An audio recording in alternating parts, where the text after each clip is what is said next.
ನೋಡಿ ಯಾರ ಇಲ್ಲಿ ಮಾಡೋರು ನೆಕ್ಸ್ಟ್ ಟೈಮಿಂದ ಉತ್ತರಕ್ಕೆ ಮಾಡಬೇಕು. ಇದು ಹಂಗೆ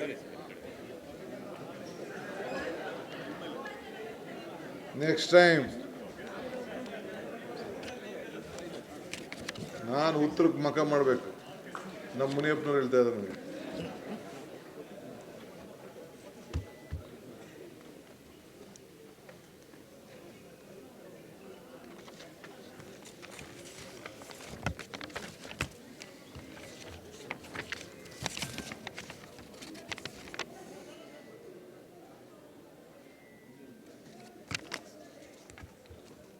ನಮಸ್ಕಾರ.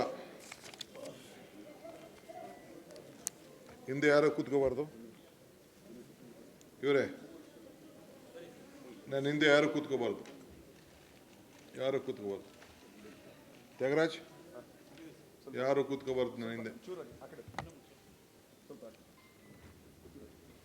ಬೇರೆ ಲೀಡರ್ಗಳು ಯಾರು ಇರಬಾರ್ದು. ಬರೀ ನಮ್ಮ ಆಫೀಸರ್ಸ್ ಯಾರು ಒಬ್ಬರು ಇಬ್ಬರು ಇರಲಿ ಅಷ್ಟೇ, ನಥಿಂಗ್. ಫೋಟೋಗೆ ಫೋಸ್ ಕೊಟ್ಕೊಂಡು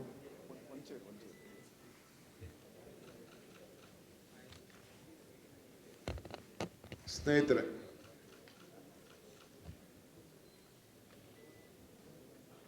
ಗೌರವಾನ್ವಿತ ಉಪಮುಖ್ಯಮಂತ್ರಿಗಳಂತ ಪರಮೇಶ್ವರ್ ಅವರೇ,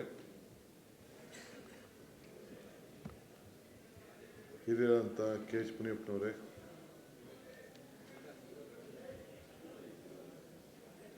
ನೂತನ ಸಚಿವರಾಗಿ ಹೊಸದಾಗಿ ನಮ್ಮ ಖಾದರ್ ಸಾಹೇಬರು ಬಂದಿದ್ದಾರೆ. ಮೇಷ್ಟ್ರ ಕೆಲಸ ಬಿಟ್ಬಿಟ್ಟು ಅವ್ರದ್ದು ಒಂದು ದೊಡ್ಡ ಯುಗ. ಈ did is best as A speaker. So ಎಲ್ಲ ನನ್ನ ಮಾಧ್ಯಮ ಮಿತ್ರರೇ, ಕಳೆದ ಒಂದು ವರ್ಷದಿಂದ ನಿಮಗೆಲ್ಲ ಭಾಳ ವಿಷಯ ಇಲ್ಲದೇ ವಿಷಯಗಳನ್ನು ಸೃಷ್ಟಿ ಮಾಡ್ತಾ ಇದ್ರಿ.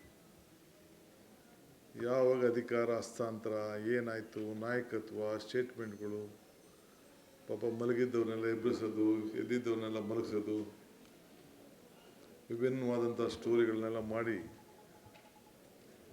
ನಮ್ಮ ಪಕ್ಷದ ವರಿಷ್ಠರು ಅದಕ್ಕೆ ತೆರೆ ಎಳೆದಿದ್ದಾರೆ.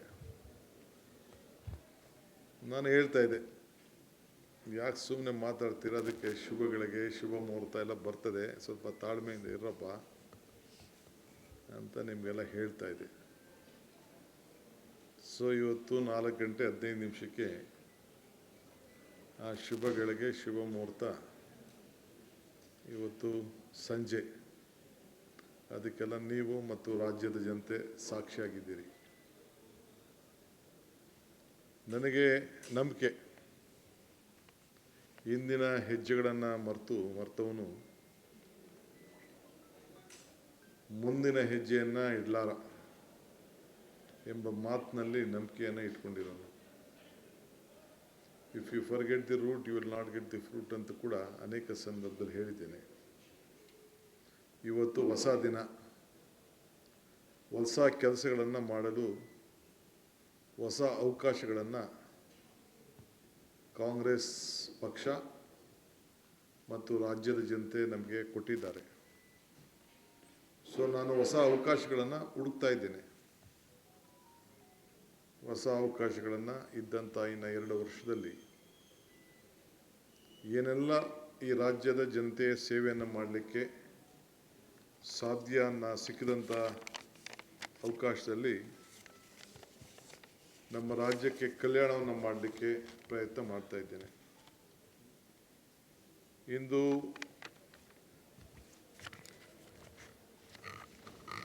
ರಾಜ್ಯದ ರೈತರು ನಮ್ಮ ಬೆನ್ನೆಲುಬು, ಕೂಲಿ ಕಾರ್ಮಿಕರು ಮತ್ತು ಎಲ್ಲ ವರ್ಗದ ಜನ, ಅವ್ರಿಗೆ ಮುಂದಿನ ದಿನಗಳಲ್ಲಿ ಅವರಿಗೆ ಅನೇಕ ಕಾರ್ಯರೂಪಗಳನ್ನು ಸೂಚಿಸಲು, ತಯಾರು ಮಾಡಲು ಈಗಾಗಲೇ ನನ್ನ ಸಿದ್ಧತೆ ಕಳೆದ 6 ತಿಂಗಳಿಂದ ನಡ್ಕೊಂಡು ಬರ್ತಾಯಿತ್ತು. ಒಂದೊಂದೇ ಅನುಷ್ಠಾನಕ್ಕೆ ತರಬೇಕು ಅಂತೇಳಿ ಇವತ್ತು ಕ್ಯಾಬಿನೆಟ್ನಲ್ಲಿ ಸುಮಾರು ದೀರ್ಘವಾಗಿ 1-2 ಗಂಟೆಗಳು ಹೆಚ್ಚು ಕಾಲ ಚರ್ಚೆ ಮಾಡಿ ಇವತ್ತು 6 ಜನರಿಗೆ ಹತ್ತಿರ ಇರುವಂಥ ಕೆಲವು ಸಮಸ್ಯೆ ಇರೋಂಥದ್ದಕ್ಕೆ ಒಂದು ಹೊಸ ಯುವಯುಗ ಪ್ರಾರಂಭ ಆಗಬೇಕು ಅನ್ನೋ ದೃಷ್ಟಿಯಿಂದ ಕೆಲವು ತೀರ್ಮಾನವನ್ನು ಮಾಡಿದ್ದೇವೆ. ನಾನು ಇವತ್ತು ಮಾಧ್ಯಮ ಸ್ನೇಹಿತಗಳಿಗೆ ಮತ್ತು ಈ ರಾಜ್ಯದ ಜನತೆಗೆ ನನ್ನ ಮೇಲೆ ಅಪಾರವಾದಂಥ ವಿಶ್ವಾಸ ನಂಬಿಕೆಯನ್ನು ತಾವು ಇಟ್ಕೊಂಡಿದ್ದೀರಿ. ಹಿಂದೆ ಬೇಕಾದಷ್ಟು ಟೀಕೆಗಳಾಗಿರ್ಬೋದು, ಬೇಕಾದಷ್ಟು ಒಳ್ಳೆ ಮಾತುಗಳನ್ನು ಕೂಡ ತಾವೆಲ್ಲ ಬರೆದಿರ್ಬೋದು, ತಿಳಿಸಿರ್ಬೋದು. ಹಿಂದೆ ಹೇಳಿದ್ದೆ, ಟೀಕೆಗಳೆಲ್ಲ ಸಾಯ್ತವೆ, ನಮ್ಮ ಕೆಲಸಗಳು ಉಳಿತವೆ ಅನ್ನೋದು ಮಾತನ್ನು ಕೂಡ ನಾನು ಹೇಳಿದ್ದೆ. ಸೊ ರಾಜ್ಯದ ಆಡಳಿತದಲ್ಲಿ ಹೊಸ ಬೆಳಕನ್ನು ಮೂಡಿಸಲು ನನ್ನ ರಾಜಕೀಯ ಅನುಭವ 85ರಲ್ಲಿ ಅಸೆಂಬ್ಲಿ ಎಲೆಕ್ಷನ್ ನಿಂತವು. ನಾನು ಆ ಎಲೆಕ್ಷನ್ ಸೋತೆ, ಜಿಲ್ಲಾ ಪಂಚಾಯತಿ ಮೆಂಬರ್ ಆದೆ, ಅಸೆಂಬ್ಲಿ ಮೆಂಬರ್ ಆದ ನಾನು ಪರಮೇಶ್ವರ್ ಅವರೆಲ್ಲ ಒಟ್ಟಿಗೆ 89ರಲ್ಲಿ ಆದವು. ವಿವಿಧ ಸಂಪುಟಗಳಲ್ಲಿ ಕೆಲಸ ಮಾಡಿಕೊಂಡು ಬಂದಿದ್ದೇವೆ. ಸೊ ಅಪಾರವಾದಂಥ ಅನುಭವದ ಭಂಡಾರದಲ್ಲಿ ಮುಳುಗಿದ್ದೇನೆ. ಕಷ್ಟ ನೋಡಿದ್ದೇನೆ, ಸುಖ ನೋಡಿದ್ದೇನೆ, ಚಿಕ್ಕ ವಯಸ್ಸಿನಲ್ಲಿ ಅಧಿಕಾರ ನೋಡಿದ್ದೇನೆ, ಅನೇಕ ರಾಜಕೀಯ ತಂತ್ರಗಳು ಕೂಡ ಆ ಬಲೆಗೆ ಕೂಡ ಬಿದ್ದಿದ್ದೇನೆ. TR ಜೈಲಿಗೂ ಕೂಡ ಹೋಗಿ ಬರಬೇಕಾದಂಥ ಒಂದು ಪರಿಸ್ಥಿತಿ ಬಂತು. ಆದರೆ ಯಾವತ್ತೂ ಕೂಡ ನನ್ನ ಎದೆ ಕುದ್ದಲಿಲ್ಲ, ಆತ್ಮವಿಶ್ವಾಸ ಇತ್ತು. I lived on hope. That hope, ಏನು ಒಂದು ವಿಶ್ವಾಸ ಇತ್ತಲ್ಲ, ಆ ವಿಶ್ವಾಸ ಇವತ್ತು ಮತ್ತೆ ಈ ರಾಜ್ಯದ ಜನತೆಯ ಸೇವೆಯನ್ನು ಮಾಡಲಿಕ್ಕೆ, ಸಾಕ್ಷಿ ಗುಡ್ಡೆಯನ್ನು ಬಿಟ್ಟು ಹೋಗಲಿಕ್ಕೆ ಇವತ್ತು ನನಗೆ ಅವಕಾಶವನ್ನು ಸಿಕ್ಕಿದೆ. ಈ CM ಕುರ್ಚಿ ಇದು ನಂದಲ್ಲ, ನಾಡಿನ ಜನರದು. ಇದು ನಮ್ಮ ಕಾಂಗ್ರೆಸ್ ಕಾರ್ಯಕರ್ತರು ಮತ್ತು ನಾಡಿನ ಜನತೆ ನಮಗೆ ಕೊಟ್ಟಂಥ ಇದೊಂದು ಅವಕಾಶ. ಒಂದು ದೊಡ್ಡ ನಂಬಿಕೆಯಿಂದ ನಮ್ಮ ಪಕ್ಷದ ವರಿಷ್ಠರಾದಂಥ ಮಲ್ಲಿಕಾರ್ಜುನ ಖರ್ಗೆ ಅವರ ನಾಯಕತ್ವದಲ್ಲಿ ರಾಹುಲ್ ಗಾಂಧಿಯವರು ಮತ್ತು ಸೋನಿಯಾ ಗಾಂಧಿಯವರು ಈ ತೀರ್ಮಾನವನ್ನು, ಸ್ವಲ್ಪ ಲೇಟ್ ಆಯಿತು, ನಿಮಗೆಲ್ಲ ಗೊತ್ತಿತ್ತು, ಹಿಂದೆ ಕೂಡ ತಾವೆಲ್ಲ ಬರೆದಿದ್ರಿ ಏನು ನಮ್ಮ ಅಂತರ ತೀರ್ಮಾನ. ಮಾನ್ಯ ಶ್ರೀ ಸಿದ್ದರಾಮಯ್ಯನವರು ಕೂಡ ಮಾತನ್ನು ಉಳಿಸ್ಕೊಳ್ತೇನೆ ಅಂತ ಹೇಳಿ ಅವರು ಕೂಡ ಭರವಸೆಯನ್ನು ಕೊಟ್ಟು, ಅವರು ಕೂಡ ಹೇಳ್ತಾಯಿದ್ರು, ಪಕ್ಷದ ವರಿಷ್ಠರು ಯಾವತ್ತು ಹೇಳ್ತಿರೋ 5 ನಿಮಿಷನೂ ಇಲ್ಲದೆ ಅವ್ರು ಹೇಳ್ದಂಗೆ ನಾನು ಕೇಳ್ತೀನಿ ಅಂತ ಹೇಳಿ ಸಿದ್ದರಾಮಯ್ಯನವ್ರು ಹೇಳಿದರು.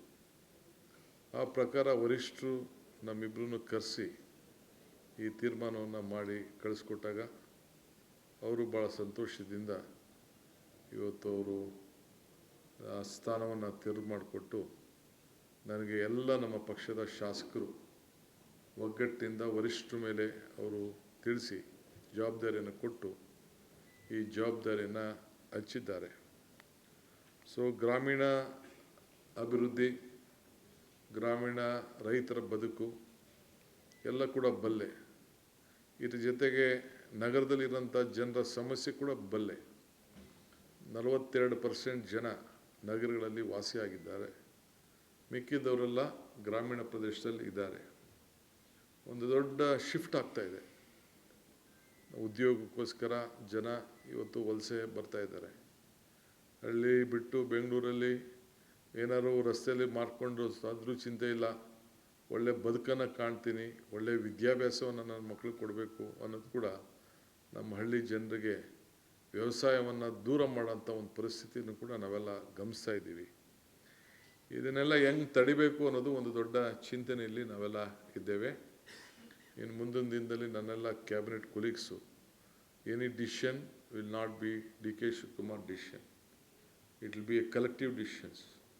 ಸೊ ಎಲ್ಲ ಜೊತೆಗೆ ಸೇರಿ ಕೆಲಸ ಮಾಡೋರು.